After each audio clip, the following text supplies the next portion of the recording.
Bismillahirrahmanirrahim.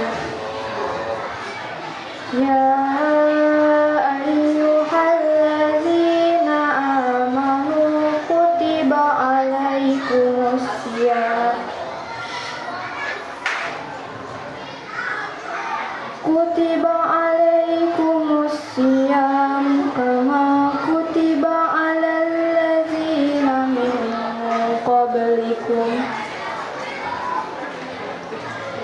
alal ladzina min qablikum la'allakum tattaqun. Shadaqallahul azim. Artinya, dengan nama Allah yang Maha Pengasih lagi Maha Penyayang. Wahai orang-orang yang beriman, diwajibkan atas kamu berpuasa sebagaimana diwajibkan atas orang-orang sebelum kamu, agar kamu bertakwa. Maha benar Allah dengan segala firman-Nya.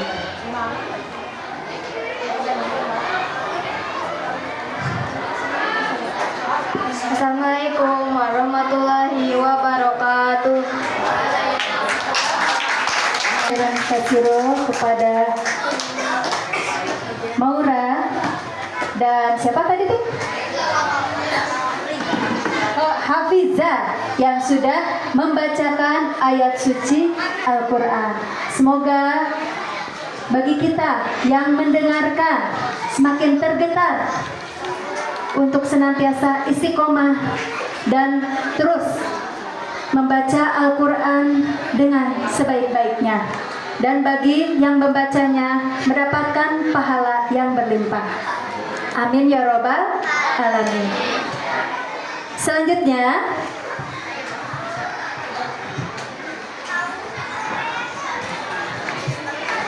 acara berikutnya adalah acara yang dinanti-nanti, yaitu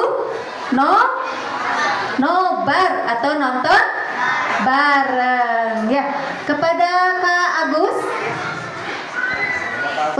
artinya keluarga Imron, surat 4 An-Nisa, artinya wanita, surat 5 Al-Maidah, artinya hidangan, surat 6 Al-An'am, artinya binatang ternak, surat 7 Al-A'raf, artinya tempat tertinggi, surat 8 Al-Anfal, artinya rampasan perang, surat 9 At-Taubah, artinya pengampunan, surat 10 Yunus, artinya lagi. Nah, ketika menyaksikan harus tertib, disimak, tidak ribut, apalagi tidur ya, jangan ya, karena nanti ada pertanyaan dari ibu. Dan dia berkata, tunggu dulu wahai Ali, dua kawanmu memang sudah masuk Islam, akan tetapi aku masih memiliki satu pertanyaan lagi yang mungkin saja tidak bisa engkau jawab. Coba engkau ceritakan kepada kami kisah tentang para pemuda yang bersembunyi di dalam gua untuk mempertahankan iman mereka. Jawab, baiklah, akan aku terangkan seperti apa yang ada di dalam Al-Quran. Pendeta itu kemudian menyela, kalau dari Al-Quran kami sudah mendengarnya, kami ingin engkau detil menerangkannya seperti yang disampaikan oleh Rasulullah kepadamu. Maka Ali menjawab, baiklah wahai saudara-saudaraku, sekarang benarkanlah duduk kalian. Duduklah yang baik, pertanyaan apapun yang ingin kalian tanyakan.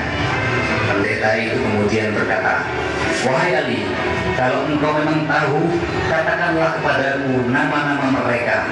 Siapa nama rajanya? Siapa nama anjingnya? Apa nama gunungnya? Apa nama gua? Dan kisah mereka dari awal sampai akhir ceritakanlah padaku. Mendengar pertanyaan terakhir yang diajukan ini, Imam Ali kemudian merapikan posisi duduknya.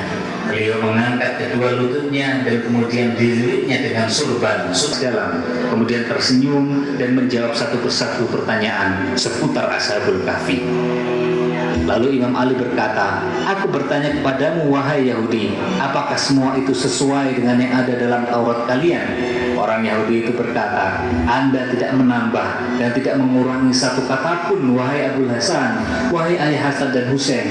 Jangan lagi Anda panggil aku Yahudi. Aku bersaksi, tiada Tuhan selain Allah, dan Muhammad adalah hamba serta utusan Allah. La ilaha illallah wa asyhadu anna Muhammadar Rasulullah. Allahumma salli ala Sayyidina Muhammad wa ala ali Sayyidina Muhammad." Kisah Ashabul Kahfi. Kisah Ashabul Kahfi adalah kisah yang menceritakan tentang 7 orang pemuda yang tertidur dengan sangat lelah, atau lebih tepatnya Allah tidurkan di dalam sebuah gua selama kurun waktu 309 tahun. Kisah ini terjadi sebelum masa Nabi Muhammad SAW. Para pemuda itu bersembunyi di dalam gua untuk melarikan diri dari kekejaman raja yang memimpin negerinya. Raja itu bernama Dicyanus. Kisah Ashabul Kahfi dapat ditemukan di dalam Al-Quran surat Al-Kahfi yang insya Allah selalu kita baca setiap hari Jumat, karena itu merupakan sunnah dari Rasulullah SAW membaca surat Al-Kahfi di setiap hari Jumat. Kitab-kitab karangan ulama terdahulu, salah satunya adalah kitab Fadhailul Khamsah Minas Sihah Sittah jilid 2 halaman 261 menceritakan tentang Ashabul Kahfi. Kitab tersebut menceritakan bahwa suatu ketika ada 3 Amirul Mukminin. Kami bertiga akan menanyakan beberapa hal kepada Anda. Jika Anda dapat menjawab pertanyaan kami, maka kami bertiga akan masuk Islam seketika. Tetapi jika engkau tidak dapat menjawabnya, berarti Islam bukanlah agama yang benar, dan Muhammad bukanlah seorang Rasul utusan Tuhan. Menghadapi tantangan ketiga orang pendeta itu, Umar menjawab, "Baiklah wahai saudaraku, apa yang ingin kamu tanyakan?" Kemudian salah satu dari ketiga pendeta itu maju dan berkata, "Wahai Khalifah, dengarkan, kami ingin menanyakan kepada engkau beberapa hal yang jarang sekali orang ketahui. Pertanyaan pertama kami, kapan pintu surga itu dikunci? Pertanyaan kedua, kapan waktu pintu surga dibuka? Dan kemudian 5 makhluk Allah yang berjalan di bumi tetapi tidak dilahirkan oleh ibu mereka. Dan kemudian coba jelaskan kepada kami kisah tentang seorang pemuda yang mempertahankan iman mereka dengan bersembunyi di dalam gua." Setelah pendeta Yahudi itu berapi-api mengajukan pertanyaannya, Khalifah Umar menunduk dan menjawab, "Wahai saudaraku, dengarkan. Apabila Umar tidak bisa menjawab pertanyaan yang tidak bisa dia jawab, itu tidak memalukan bagi Umar. Akan tetapi, ada segolongan dari sahabat-sahabat kami yang bisa dengan sangat mudah menjawab pertanyaan ini." Para pendeta itu kemudian berkata lagi, "Jika ada, ajukan saja wahai Khalifah." Kemudian dipanggillah Salman Al-Farisi oleh Umar. "Salman, kesinilah. Sekarang kamu pergi ke rumah Ali, katakan bahwa Umar memanggilnya." Maka Salman Ali berkata, "Wahai Amirul Mukminin, apakah ada tugas untuk saya?" Dan Umar menjawab, "Wahai Ali, 3 pendeta ini menanyakan beberapa hal. Jika kita dapat menjawab, mereka akan masuk Islam seketika. Tetapi jika kita tidak dapat menjawab, jangan katakan bahwa Muhammad adalah seorang Rasul dan Islam adalah agama yang benar." Ali terdiam dan kemudian melihat ke arah 3 orang pendeta tadi. "Wahai saudaraku, coba ulangi lagi pertanyaan kalian."